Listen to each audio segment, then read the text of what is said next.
Здравствуйте. Сегодня мы разбираем довольно необычный взгляд на власть в Евразийской степи. Речь пойдет о казахах, киргизах и концепции, которую источники называют «безголовые государства». Да, тема действительно ломает стереотипы. Обычно ведь как? Представляют либо анархию, либо какой-то примитивный родовой строй. А тут материалы говорят о сложной организации, даже без явного главы. Именно.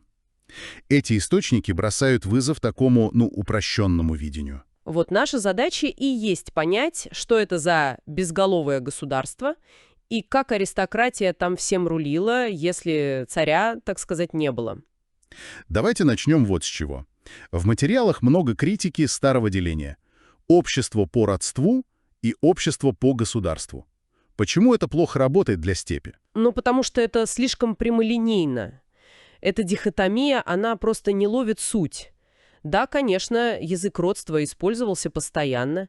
Говорили «род», «племя» — это было важно. Но вот реальная власть, контроль над пастбищами, разрешение споров — это часто опиралось не столько на генеалогию, сколько на доминирование определенных аристократических линий, на их статус, богатство, влияние. То есть родство — это как бы оболочка, а внутри иерархия. В какой-то степени да. Или, скажем так, язык для описания вполне реальных властных отношений. Аристократия тут это не просто элита, это, фундамент всего порядка, субстрат, как говорят авторы. Понятно. Значит, безголовость, о которой пишут, это не отсутствие власти. А что тогда? Совершенно верно. Безголовость — это отсутствие единого центра, постоянного монарха. Но не власти вообще. Власть была распределенной, децентрализованной. Как сеть? Да, как сети аристократов. Они могли и воевать друг с другом, конечно, за ресурсы, за людей, но могли и договариваться, создавать коалиции. Иногда даже выбирали временного лидера для похода, например. А что у них было? У этих аристократов. Статус, во-первых. Наследственный. Часто с красивой легендой о происхождении. Ресурсы, скот. Контроль над кочевьями. И, важно, реальные функции. Они судили по обычному праву, решали споры, организовывали оборону. Это не просто богатеи, это управленцы на местах. То есть это не просто знатные люди, а люди с конкретными обязанностями. Именно. И, кстати, интересно, что были и другие структуры, не всегда родовые.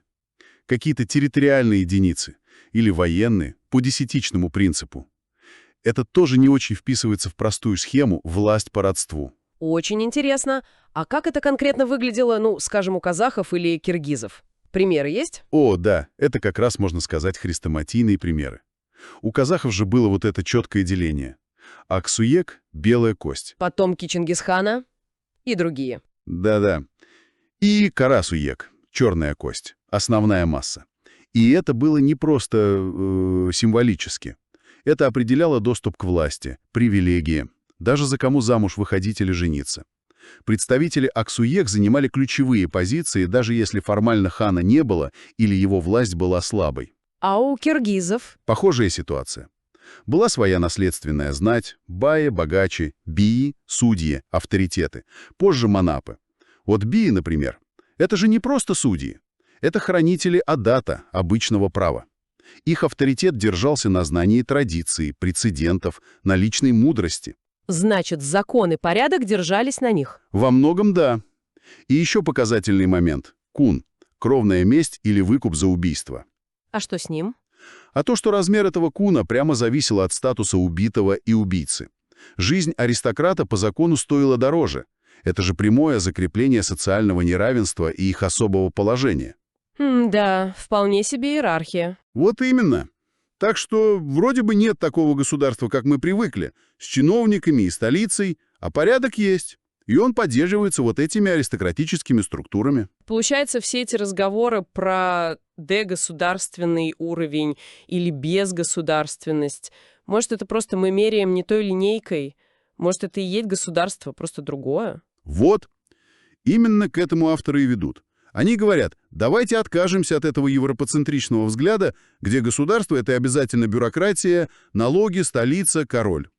Аристократические порядки в степи — это не провал государственности, не ее отсутствие, это ее особая форма, распределенная, безголовая, но форма. То есть надо смотреть на реальные отношения власти, на стратификацию. Да. И перестать пытаться втиснуть их в эти старые схемы. Родство против государства, варварство против цивилизации. Это просто не работает. Итак, если подвести небольшой итог нашего разбора, главный вывод из этих материалов какой?